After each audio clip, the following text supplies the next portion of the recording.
నేను మీ ఈటల రాజేందర్‌ని మల్కాగిరి పార్లమెంట్ సభ్యుడిగా ఇవాళ హైదరాబాద్ వేగంగా విస్తరిస్తున్న తరుణంలో చెర్లపల్లి రైల్వే టెర్మినల్ 500 కోట్ల రూపాయలతో అధునాతనమైన పద్ధతులలో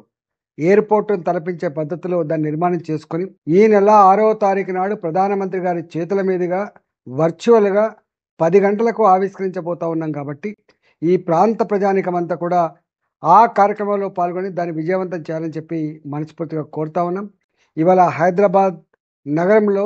ఇలా ఈ టెర్మినల్తో పాటు చెర్లపల్లి టెర్మినల్తో పాటుగా Secunderabad railway station, Kacheguda railway station, Nampally railway station కూడా మోడ్రన్గా దాదాపు 1500 కోట్ల రూపాయలతో